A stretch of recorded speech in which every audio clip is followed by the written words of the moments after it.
Hello and welcome to episode 189 of Page One, the Writers Podcast. I'm Tarek.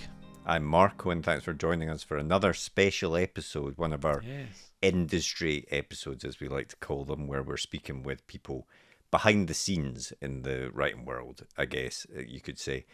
You've written that great book, What Happens Next? So we spoke to my agent, Francesca Riccardi, last week, and we're speaking to another brilliant agent this week. We are indeed. We're chatting with the legend Jonny Geller, who is the head of Curtis Brown. He's started off right at the very bottom as an assistant, and he worked his way up from 1993 to present day. You know, a kind of classic in the ground floor, stuck there, climbed all the way up. He's the CEO of the Curtis Brown Group, which is Curtis Brown, C&W, Curtis Brown Creative. We've chatted before about the creative courses that a lot of our really author good guests, if you haven't checked those out, please do go and check those episodes out as well. But a lot of our author guests have been on that course and have said how useful it is. By no means compulsory or anything necessary if you're an author, but it clearly is a useful one. And yeah, as you say, Curtis Brown, one of the bigger agencies, literary agencies in the UK, but obviously also have that international pool, and we speak to him a bit about that. He's represented some legendary authors like John le Carré. So it was really interesting speaking to Jonny, hearing how he got in at that sort of ground floor level and then worked his way up. And, you know, even though he has worked his way to the top, he is still looking for submission. You know, he still accepts queries, probably fewer than when he was starting out, but it still happens. So it was interesting hearing his perspective on what he looks for in a query, and the sort of do's and don'ts, and, you know, is the query letter important compared to the pages and all of that sort of stuff. We get into all of that with him.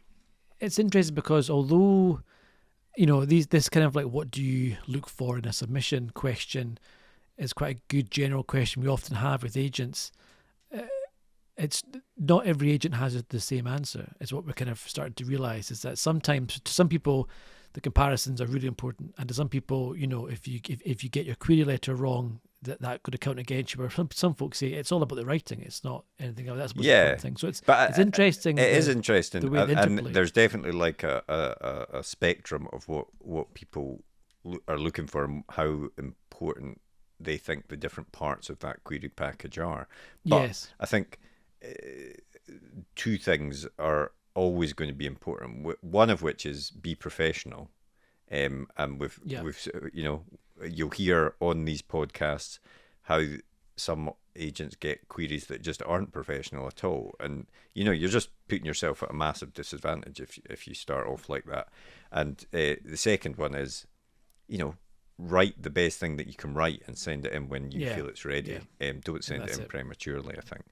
But like we say, it was really brilliant having a chance to speak to someone like Jonny, who's obviously been in the industry for so long and has represented so many great authors. So we will get straight into the podcast now, and we will be back next week with another brilliant agent to continue on this series of industry episodes. But we hope you enjoy today's episode. For now, on with the podcast.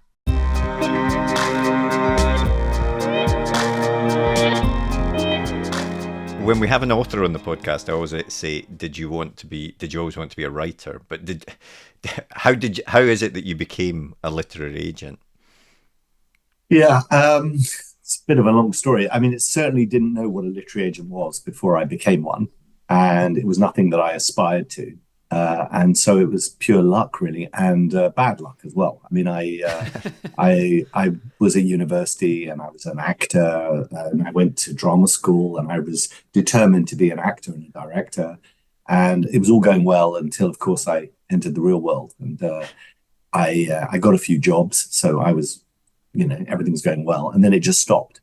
So for about 2 or 3 years in my early 20s, I was going through a kind of midlife crisis, when I kind of realized I just didn't want to be that person sitting by the phone at 35. And also I had friends who were actors who I could see they were going to carry on. They had it in them, where there was this sort of quality which was, there's nothing else I can do. This is what I'm going to do. I'm born to do it, and I'm going to sit it out, and I'm going to get there. And by and large, a lot of them did succeed, actually, and then some gave up. But I always knew I wasn't that type of person. I was always looking over my shoulder at other people and saying, God, they seem to be having fun. That's a really interesting job. Why am I doing telesales to pay my way through? So to cut a long story short, I didn't have any contacts in publishing. But I wrote to every publisher, and I didn't get any responses. Then I wrote to all the booksellers, and I went into bookshops and said, can I be a bookseller? And I couldn't understand how people got these jobs because I didn't get one. And then finally, I got a sort of, I suppose, what is now called an internship, but I thought it was a job at an academic publisher. And then after 3 months, and I thought I was working really hard, staying sometimes till at least 6:30 in the evening. I mean, pretty committed. I mean, that's commitment, yeah. Exactly. And then they called me in and said, well, it's your 3-month review, and it's clearly not working. I was like, what? So I was totally gobsmacked, and I lost that job. So by then I was really at an all-time low. I hadn't even made it, and then about 6 months later, I wrote a sitcom actually with a friend of mine, 2 friends of mine, and we sent it into all the agencies, and only one agency responded, which was Curtis Brown. And so I went in for a meeting with the agent, and she said, well, this isn't good enough, so it's not going to happen. And I thought, well, why did you call me in? But anyway, she was obviously doing that kind of nice, there's something here, but it's not going to work. Mm-hmm. And in the end, I said, is there any jobs here? And she said, well, funny enough, over in the books, they're looking for an assistant for the person who looks after A.A. Milne and C.S. Lewis. So we need to do. And I applied and got it. And that was 31 years ago. So I got a job as an assistant here, and I was crawled my way up. So a long-winded way of saying I had no idea what the world was. I entered in it, and that's how I got it. I mean, is that still a route into becoming an agent that you would recommend people go in the ground floor somewhere as an assistant or a reader and kind of learn the ins and outs of the industry and work your way up a level? Is that still kind of the way people get these jobs? Yeah, I in a funny way, we're trying to become more professional, and the bigger an agency gets, we're trying to have a proper journey that is transparent, like there is in publishing. You join as an assistant, then you become an assistant editor, then an editor, commissioning editor, all that stuff, publisher. Whereas an agent, you're either an agent or you're not. Yeah. And it's very hard for, we expect really bright, very hungry people, young people to come in. We can't pay them a lot of money. And then we expect them to miraculously become agents after 2 years. And that old system doesn't work. Having said that, you've got to do the 2 years, or at least 2 years, to learn what it's like how to speak to writers, how it works with publishers, what contracts are, you only learn through the disasters that are thrown at you and how you react to them. And you do need to be alongside someone. Sometimes people come from publishing, that they've decided, or they've been kicked out of publishing and they decide, I'll be an agent. But I think they find it very hard because an agent is a sales job in the end. You're only as good as the last book you sold, and it's very transparent. You know what money you bring in, you know how much you cost, and I think when I started, there was a lack of acceptance of that. It was felt like a vocation, that there was a certain club that was a lot of literary agents belonged to, that was quite mysterious and off on the side, and I never, it was like a mystery about how they sold books. Whereas now it's much clearer and it's better. But to answer your question, yes, I think if I was in my early 20s, I would do everything to get an internship, turn that into an assistant role, and then turn that into an opportunity either in that agency or in another agency to build my own list of clients. And as an agent or as an assistant agent, I mean, what is the day-to-day like? Because I guess what most people would think is that, yes, you're getting lots of submissions and you're reading those. But I think it's fair to say there's a lot more to the job than just doing that. And I think, in fact, we spoke to Felicity Blunt on the podcast, and she said that she hardly ever reads the submissions during the day in her job because she's got so many other things to do. Well, when I started and I was really hungry for new fiction, I was reading all the time.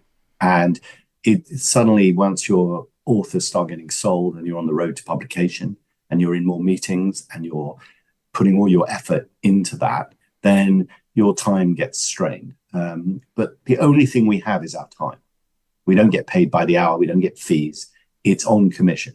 So the decisions we make about the kind of writers that we take on, you learn over time about which ones, just, how many of these that you're looking after that don't work out. And in my mind, I have a kind of pie chart which allows me to go for books I'm passionate about but may not be commercial books which need real time and effort, books that will be good for my list or good for the agency, books that may be a slow burn but it's worth investing in, and books that surprise me, that in a way it's worth taking the risk. I often ask my agents who work here, what's your hit rate? What's your success rate when you send books to publishers? And if one of them says 95%, I think they're not taking enough risks. We have to take on authors that even we don't get sometimes, because as long as we believe they have talent and something to say that no one else is saying, we're continually pushing the boundaries of publishers so that they experiment more and they open up these genres. If we keep selling them what they want, we're going to be on the back foot all the time. So I think an agent's job on one level is to discover, but once you have discovered, it becomes a management job. You really are managing someone's career. And I think the frustrating thing for me during my career has been that the word literary agent, or the term, the phrase, has not been really understood by anyone. And that's why we've had such problems recruiting, and certainly recruiting in a diverse way, because people don't know what it is. And I'm grateful to you to have this platform to talk about it, because to be honest, from my point of view, it's the best possible job if you want to be in publishing, because if you go into publishing, it's hierarchical. You're in a silo. You're either in marketing, publicity, editorial. You're working on a set of books. If you're an agent, literally after this conversation, I can have an email which takes me off on a 6-month journey into someone's life, or into a editorial conversation with a novel that may not be ready for a long time. And it's continually surprising and interesting, and it's very liberating. You get a lot of freedom as an agent. But the role, I would say, if you ask someone what does a literary agent do, they will probably say, are they the middle person who brokers the deals between the author and the publisher? I would imagine that's the baseline. And I would say that's probably 10% of our role. Okay. The deal bit, to be honest, is the easiest part. It's there's a market out there. We know the editors. It's our job to know what's going on in each publishing house, where the moves are happening, who's hungry, what's happening. Our job is to place our author with the right publisher at the right value and exploit the rights derived from that copyright. And it could be podcast, movie, TV, international rights, whatever. That's the technical part of the job. But really, to answer your question, what does an assistant or an agent do every day? You're besieged by emails and requests, and what you've got to do is work out which ones you need to prioritize. It could be an author delivering a book and you need an editorial conversation, quick response. It could be a blurb that's come in that just doesn't make sense, and the author wants your advice. It could be the cover is completely wrong, and we've got an email from a publisher saying, we all love this cover, Waterstones loves it, Tesco's love it, please approve. And you're looking at it and thinking, that's horrific. I wouldn't buy that. And I've had authors say to me, I wouldn't buy my own book. And that's the saddest thing you can hear, because it's their baby. It's like, so I often, that's the most emotionally driven and hardest conversation is the cover, because it's the first time a publisher really shows an author what they think of them. Yeah. And you can have during a beauty contest and you're selling an auction and everyone's excited, they can tell you all these things about how much they love this book. But then when you see the cover and you see, well, that looks like everything else. And they obviously don't love it that much, or they don't think it's that unique. They're basically hedging their bets. Now, I'm not saying that all publishers are like this and that it's not an unreasonable thing to do, because if you think about a book, there's no, it's not like a film where you can see a trailer or a music where you can download one of the tracks and then commit to the album. This is all about the cover, the message, the author name, and what other people are saying about that book. So I do get why they have a tendency to try and look backwards rather than forwards with new books. They don't want to scare you off. I can imagine that's, especially for new authors, if you've got a debut author, for example, even from my own experience on forums with people that are getting published and stuff, is that they can often be unsure whether to push back on something like that, because they don't, it's quite a difficult thing to get to that stage of the process as a writer. And once you're at that stage of the process, they're upset about they don't want to upset the apple cart or anything like that. They just want to say, oh, well, it's not exactly what I wanted, but, it's fine. I suppose it's the role of an agent to sort of help them through that period and sort of be the person that does raise it with the publisher if they need to. Yeah, I mean, that's exactly right. It's about emboldening and empowering the author. We're there. I always remember I used to work with John le Carré, who's obviously a great man, great intellect. And he would say to me, I need you to speak for me. And he would use that phrase. And I took that very seriously, that, if I'm going to be in the room and he's not in that room, I have to embody his values and his thoughts as best I can when he's not there. So I have to really immerse myself in his work and his life and understand who he is, in order to be able to say, that's not going to work. Or, I'll take this to him after I've understood all the arguments and think that there's a reason to take it to him. Mm-hmm. So an agent's role is really crucial. And I think, especially when you're at the very beginning of your career, you're absolutely right. There's a lot of gratitude. And it's an uneven relationship between author and publisher. And unfortunately, what happens in publishing is that relationship, the more successful the author is, the more uneven the relationship becomes, because the publisher then realizes they don't want to lose that author. And what happens when a book comes in and it really isn't ready? Do they then, offend the author, and the author then thinks this publisher doesn't believe in me anymore? But the same applies to an agent. I have to say, I agonize still after all these years. If I get a manuscript from an author that I represent and I just didn't get it, or I just don't think it's good enough, I always agonize the night before about, do I tell the truth, or do I let the publisher tell the truth, and then I can mediate that truth? And I have to say, I always do tend to tell them what I think.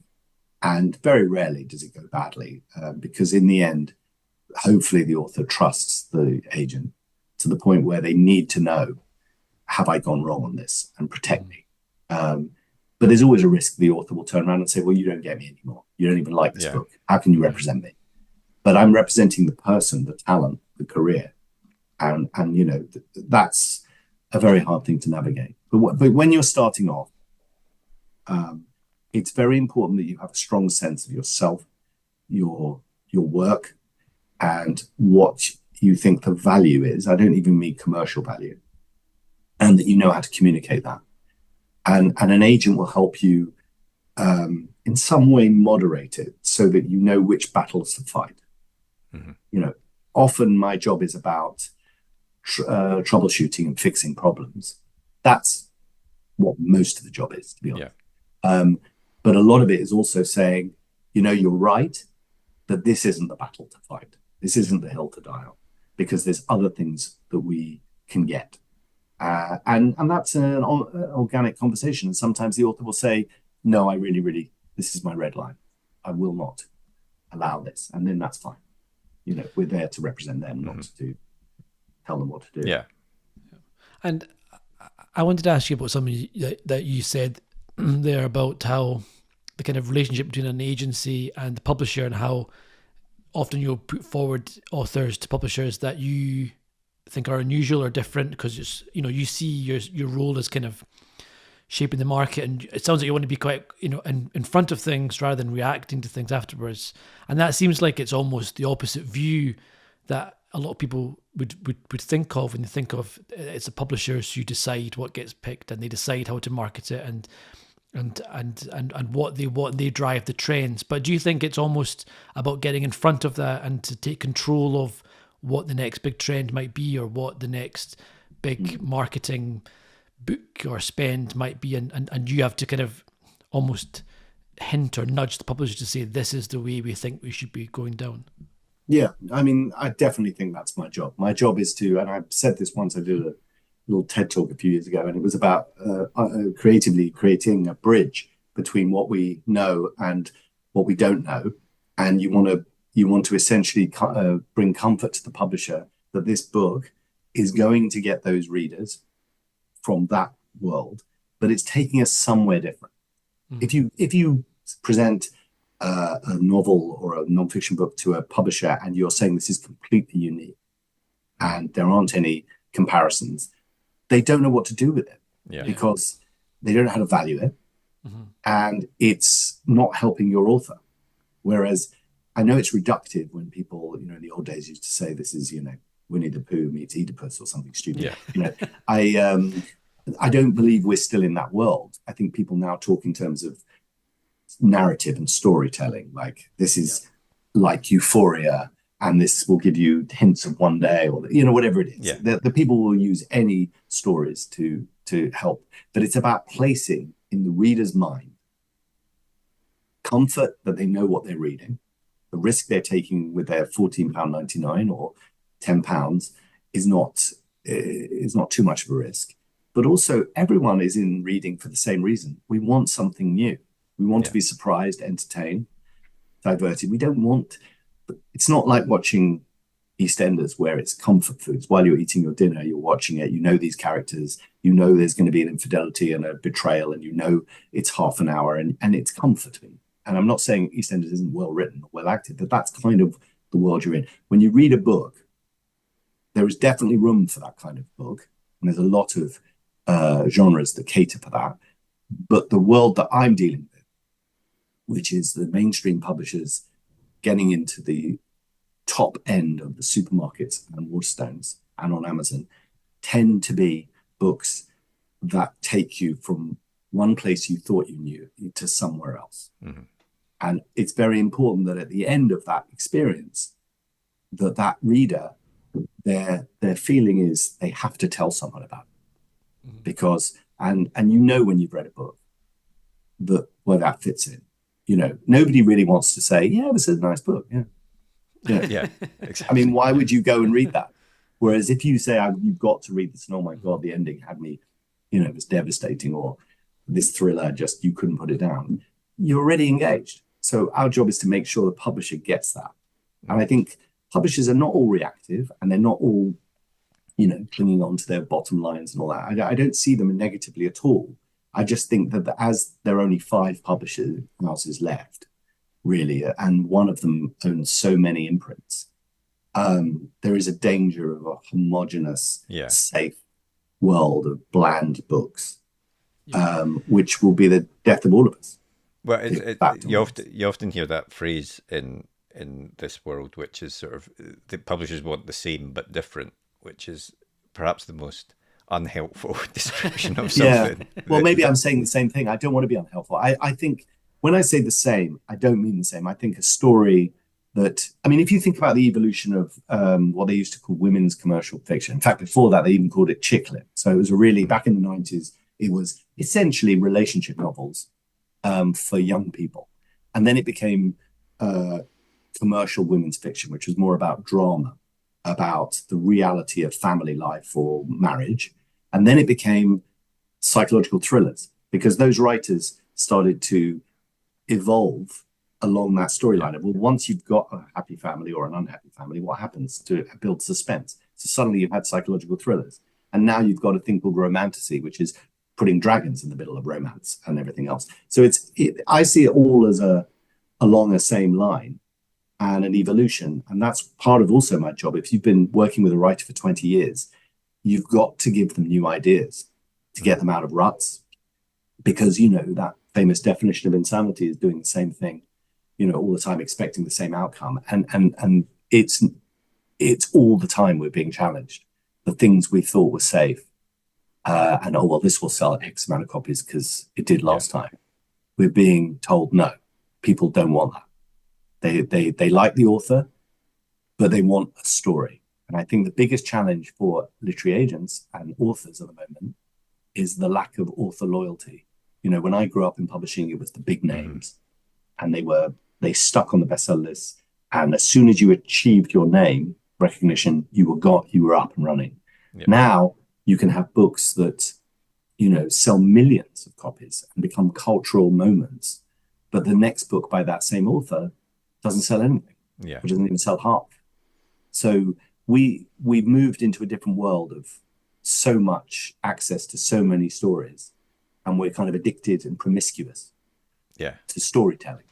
And that's hard for an author to have a career in the way that, we're trying to manage.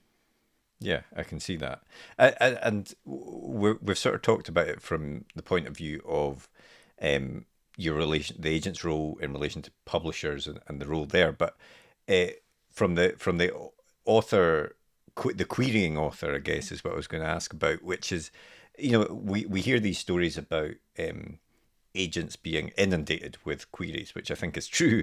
But I mean, what sort of submission numbers is somewhere like Curtis Brown getting a week? It must be in the thousands, if not tens of thousands a week. Yeah, I mean, it is. But we have different ways in. We have we were the first to actually put it online, so that opened the floodgates even more. It used to be stacked up in our cupboards, and all these manuscripts, and we used to have these meetings every Thursday just to get through them. And we realized that it wasn't a very positive experience. What we were trying to do was find ways to reject. And actually, our job is find ways to discover. And so online categorized stuff really helped us. And we started to take on more of our stuff. And then we set up a creative writing school. And actually, part of the reason for doing that was we found that a lot of agents were working with writers for 3 to 6 months on their books and then not selling to a publisher because the publishers weren't doing the editing that they used to do. They wanted it 90% instead of 85 or 80%.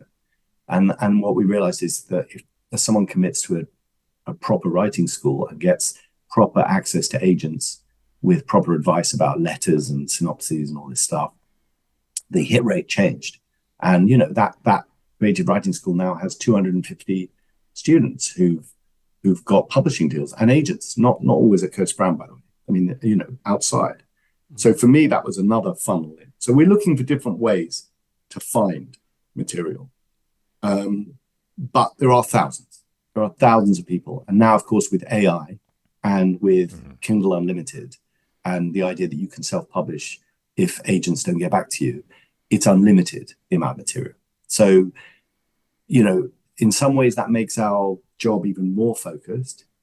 And on other levels, it sort of makes it hard. I don't know which one. I still believe in the function of a literary agency, which is to curate and to discover. It's not a gatekeeper. I know that word is used a lot. We're not trying to stop the hordes, from entering the castle. We're trying to find a way to get the right kind of books. Or, well, that's a bad phrase. We're trying to find the way to get new writing and people perhaps who've been neglected up a level, up the priority list of a publisher. And I think that is a good pursuit and worthwhile doing. And we've got a good hit rate with that. The problem we've got at the moment is what we call the mid list, the people in the middle. Yeah. Debuts, you've got no track record. You may have a story to tell about that book. And with experienced writers who are brands, you can retweak the brand and you can do lots of things. Those people in the middle have just written some very good books and have a following. are finding their sales going down because the booksellers don't quite know how to make those available. Make those available. Yeah. So for people out there listening who want to submit, what's your kind of, what do you look at? I mean, obviously you've got the query letter and the sample chapters that come in and stuff, but what do you look for in that query letter, and how important is that compared to the writing itself in the opening chapters? It's very important. It's the only evidence you've got of presenting yourself to an agent. And so if you think about it, it's, in the old days, it was dress for the job you want, it's the letter has to be succinct, and it has to be grammatically correct, and it has to be professional. And I think we get a lot of letters which aren't. And I think if you are inundated with submissions, it's very easy. In the same way, if you were advertising for a job and you got 2,000 applicants, you're looking for ways to weed them out. And the ways to weed them in is to intrigue and to prove that there's a bit of personality. It's almost a 3-paragraph rule, I feel. Describe what the book is in a nutshell to intrigue us. Tell us a little bit about yourself that perhaps makes you a little bit more vulnerable and just might stand out, and leave us with a letter thinking, I must have a look at the synopsis. Now, I used to never look at the synopsis because I think synopses are the death of creativity, but you kind of need them. The proper response would be to open the pages and read the first page, and pretty much from the first couple of pages whether someone can write or not, whether it's a story you want to read or whether it's brilliant writing or just average writing. You can know, and what you weed out is the bad writing. And because in a way it's not our job. I think there's a load of people out there who should write, but it's a hobby. We're on the professional end of this, supposedly. So we've got to put forward stuff where we think this person knows how to write. They just may not have got it right yet. So I look at the first, few paragraphs. I then look at, then I might flick back to the synopsis and say, just check what kind of book this is. Is this a thriller? Is this a literary novel? Is this some romance? What is it? And then I go back to the book. And my ideal read is the first few pages, you're just conscious about whether it's good enough. And then hopefully you lose yourself by page 10 and you're just in the story. And then suddenly you re-emerge at page 30 and you're thinking, God, this is good. I'm still reading this. Yeah. And you start waiting for it to fall down. And when it doesn't fall down, you get excitement. And then with excitement comes ideas. And then you think, I've got to get this right. So that's my process. It's a sort of emotional one. And other times I just think, look, I haven't got the headspace for this. I'm not in the right mood for this, but I know another agent who is. So we've got plenty of agents to talk to. But I always remember when I was an actor, one acting tutor at our school said something very puzzling to me, but I thought it was interesting, that most actors, when they go into audition rooms, they go there with the attitude that they're not going to get this. And they're steeled for rejection. And that's totally natural, but the vibes that come off that person is pretty negative. Yeah. Whereas actually when you're sitting on the other side of the table and you're a casting director and a writer and a director and you're seeing these actors, all you're hoping for is Meryl Streep or Al Pacino to walk through. You want them to be great. And I thought that's actually a really good attitude, because we have to remind ourselves, we want everyone to be great. We want them to solve all our problems, and we want them to have got it right. And I think that helps with the process of picking, and then we get into the whole world of editing and the relationship and building to the cake. And I've noticed as well that on Twitter you'll often give out advice to people that are wanting to submit and stuff. And I think you recently posted something that said dialogue is as important as description, as it tells us character. And I thought that was interesting, because I think there can be a view, I suppose, that dialogue is a lesser form of writing, if you like. That it's in the description, the florid description and stuff like that that people are interested. Whereas, I agree with you that well written dialogue is so compelling, and it can really pull you into a scene very quickly. Yeah, and also, it's funny that people see dialogue as secondary. I mean, I love books where I don't notice how good the writing is until too late. I always remember being on a plane reading a Bret Easton Ellis novel, and I was halfway through before I even realized I was halfway through. Yeah. And I thought, wow, that is very unshowy, plain writing, but it really works. Yeah. And someone like William Boyd, who's been writing for so long, it's so easy to read his style, but I know how hard it is to get that simple. Yeah, exactly. Whereas other writers, you enjoy the lyricism and poetry of it. And I think, everyone is doing it. It's like Howard Jacobson, who I represented for many years. And he, he once was giving a lecture to the students. And most of the people who come in say, I try and do 2,000 words a day. I have this technique, and I try and get from A to B, and I structure it. And he said, if I do more than, I don't know, 150 words that day, I feel sick with myself, because I think I've obviously just given away, because he really cared about each sentence. Now, and he didn't have any structure. And I always think, talking to writers, and then someone like David Mitchell, who wrote Cloud Atlas, and is just a great imaginative writer. He used this analogy of one of those penny horse things you get in the arcade, where you've got 5 horses, you put the money in, and then which horse gets there. And each of these horses represent a different part of your book: character, dialogue, theme, structure. And they're racing against each other, but you've got to be aware of all of them. And at one point in your book, character will be the thing that you're really focusing on, and then another will be something else. So I think everyone has all these amazing different ways of writing, and I'm learning still about that. And it informs how an agent talks to an author as well.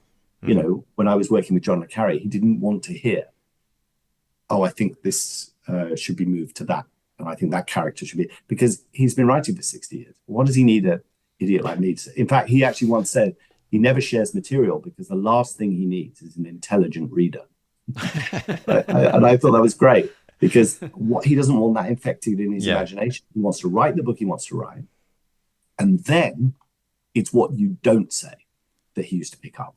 So I would write him an editorial letter and just say, this is amazing, I love this bit, I thought, how clever to do this, I was moved by this bit.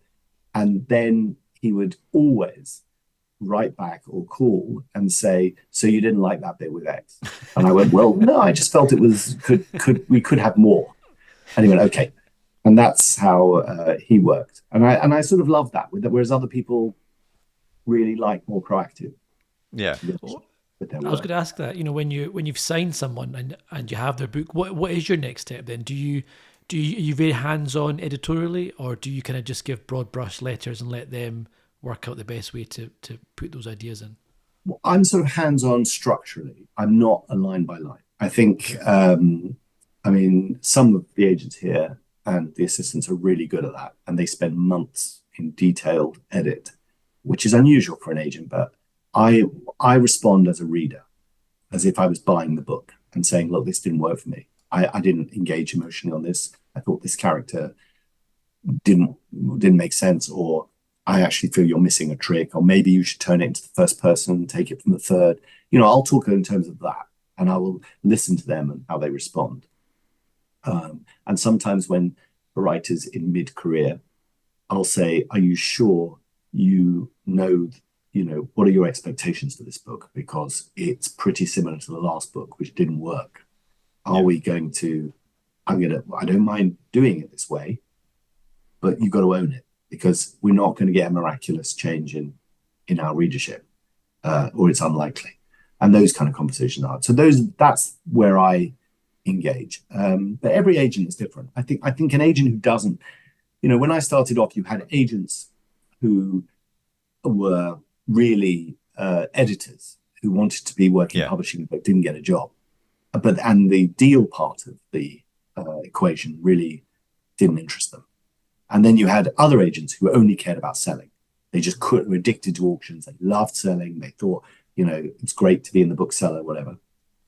But the books were in a way secondary. So what you need with an agent is someone who is equally excited about getting the book right and the deal right. Mm-hmm. And if you've got that meeting of the two, you've got a proper agent, I think. Yeah. And I think it's also important as well, isn't it, that an author can get an agent and become excited about getting an agent, which is quite difficult these days. But the relationship between the two needs to work for all the reasons that you've discussed so far. There needs to be an ability to speak to the person, understand what the other person's thinking. Like John le Carre said to you, I want you to be my voice in the room or whatever. If you can have the wrong agent, and sometimes the author needs to realize that, I think. And it's really hard for them because, it's a lot of authors stay with agents for a long, long time, which is obviously good from my point of view, but it's also not good because sometimes in the same way you move publisher because you need a fresh look. And I've moved successful authors from one publisher to another because they ran out of ideas and they were satisfied with the level that they were at. And we knew there was another level. Mm-hmm. And you take that risk, and sometimes it works and sometimes it doesn't. But what you do need is someone who's coming in. It's almost like every novel you send to a publisher, they should, in their mind, be pitching it as if it's out there in the market, that it's not their author. Yeah. In the same way, when you have people working for you or with you, you need to look at assistants as, would I hire them from outside? And I need to nurture them and see them differently, not just being grown up in your company. Everyone has got their own stories. Mm-hmm. And I think that's what we test publishers all the time. Like, would you acquire this novel if it wasn't already in contract? Mm-hmm. What's your attitude? And that's how we help. But from an author's point of view, they're very vulnerable. On so many levels, an author, I have great empathy with an author because it's not like being an actor where you have an opening night and at least you get applause and you get reviews, the next day. Yeah. A book comes out and then what happens? You might get a few reviews over a review. You might get a bit of social media activity. You're obsessively looking at Amazon to see if it goes up and down, and that's not really accurate in terms of sales or in terms of really what's happening. And one of the big questions I always ask authors is, what does success look like? Yeah. Let's define that now. Because if you want to win the Booker Prize, be a bestseller, be stocked everywhere and have a movie made, then tell me. But I'm going to tell you it's unlikely. But if, however, it's the stepping stone for another book, which you really believe in and you feel that you want to grow in your craft, and this book you believe will be attractive to certain readers, but not to everyone, then that's fine. Is it, I want reviews? And I want my friends to read it. I want people I respect to like it. Or is it, I just want to be piled high in supermarkets? I don't care about all of that. I just want to sell and I want to have a career and I want to sell in foreign. It's all these permutations, I have no judgment on any of them, to be honest, but clarity is very important. I often say that I think that there's two bubbles, or two circles. There's the circle of being the author and the circle of being the writer, and that they should be separate. The writer needs to be left alone and advised and helped and supported to write. And the author is the professional aspect of that life. Yeah. And every year or so, the two come together as a Venn diagram. And that's when we really kick in to major work. And I wanted to ask you about the market, and you've been an agent for just over 30 years now. How in your view has the market changed over that time, and is the market in all its permutations and what's happening at the moment and trends, is that something which authors should have in mind at all as they're writing to some degree, or should they not think about that? Well, it's a good question, and it's one that we often think about. I think authors should be aware of the market, but they shouldn't necessarily write to the market. I think any author who's entering this business, and it is a business, should know what a bookshop looks like, what covers look like, what's attracting. I go into Waterston's Piccadilly, which is just down the road from my office, once a week at least, and I have done for many, many years. Because what I do is I just look at people picking books up and, more importantly, putting them down. Why are they putting them down? What's not worked for those people? How is a bookseller structuring their bookshop? Because I need to know what people want rather than what I think they want. And I think an author has to have some ability to know that. So awareness of the market, it doesn't mean that they have to subscribe to the bookseller, care about the ins and outs of publishing. They really don't. But what they do need to know is, okay, this is how publishing works. These are the books that tend to pop. These are the books that work on different formats like television and film. Am I going to be in that or not? And if I'm not, okay, well, what am I going to be in? So I do try and prepare writers a bit. I certainly wouldn't say to any writer, you should be writing this, because it's got to come. I mean, I had one writer called Stephanie Merritt who wrote a couple of literary novels and a memoir. Really good writer, a reviewer for The Observer, but her sales were sort of not really going anywhere. And we had an honest conversation, and she asked me, she said, look, what should I do? And I said, well, look, if you want a career in writing, you need to write something that people want to read, which is a bit rude. And she took it well. And she said to me, well, look, I said, have you got any, what's your secret passions? What are you that you never talk about? And she said, well, I'm a total obsessive about Tudor history. And I thought, well, that's interesting. And I'm a big crime writer. So the obvious thing was, why don't you write a crime novel in Tudor times? And she then gave her a pseudonym. And she wrote she had this character called Giordano Bruno, who was a true story, a heretic monk who fled Rome to work in Elizabethan courts as a spy.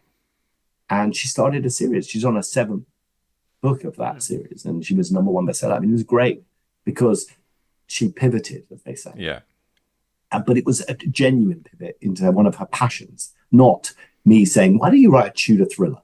Yeah. And then she goes home and starts researching Tudor. That would be absurd. It's got to be an organic conversation, and they've got to want to do it.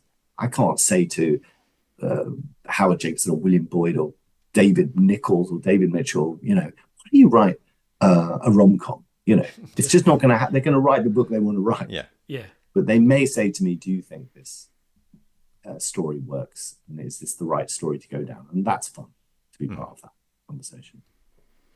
And to wrap up, I mean, we all, it's always a difficult time for writers to try and find an agent, but it seems, especially maybe post-pandemic and stuff, it seems to be tougher than ever to find an agent. And I just wondered if you had any final advice for someone that's searching for an agent just now. Yeah, I mean, I think it is hard, but I think there are lots of agents out there, and there are lots of young agents. And I think don't be swayed by only going with the ones that you've heard of. I think you obviously have to target a bit so that you go to the right. Don't waste your time. It's heartbreaking when you see people writing to an agent, not hearing for 6 weeks, and you realize that agent does non-fiction, or that agent would never in a million years. So simple things like researching on website or social media or on books you like in acknowledgements to at least guide you in a direction. I think perseverance is the key.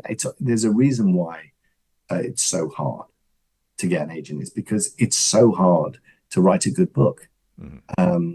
And if the thing that separates most people out, and this is what separated me as an actor from all my friends, was that I had other choices in my head. If you're a writer who doesn't have any choice and is obsessed, you will continue and you will keep working on it, and I would always go towards the people who inspire me, read their stories of overcoming failure, because it does help you. And I've got to meet and work with some incredible people, and it's very rare that people who achieve true greatness or even excellence have done it without overcoming incredible obstacles. It's very rare that someone just lands straight up to university with a 6-figure deal and everything's wonderful. It's just nonsense. What's far harder is the grind, sending in, of deciphering these rejections or passes in a way that helps you, and trying to make connections that are meaningful with agents so that you get in, you get some kind of response and link. I don't think it's going to get easier. I've got to say, the more material is out there, the more it's going to be complicated.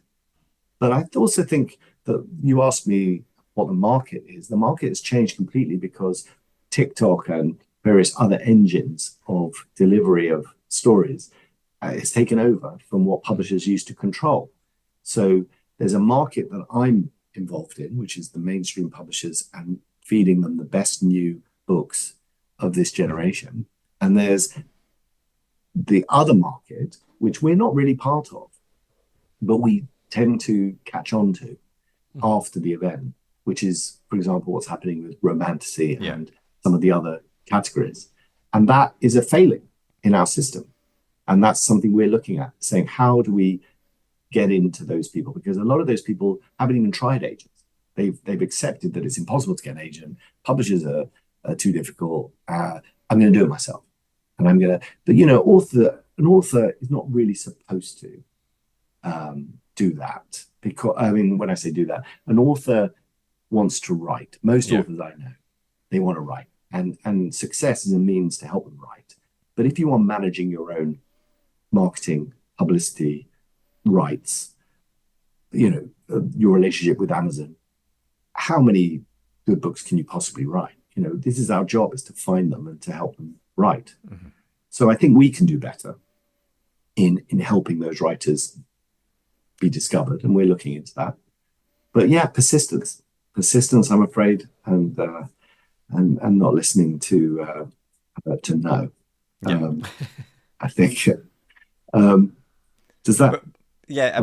I think that's right. I mean, from all the many authors we've spoken to, I think they've all had to deal. Well, maybe there's a couple of exceptions in there, but they've all had to go through that process and the rejection, and it is unfortunately part of the process, but it has, I think, undoubtedly helped all of them grow and did help them get to where they are now. So I think persistence is a good message to end on, I think.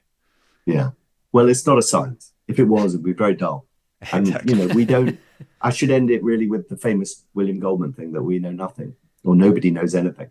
And it's still true. We can accumulate experience, and I can tell you anecdotes of people overcoming failure, but in the end, tomorrow, something else will come in and will change that.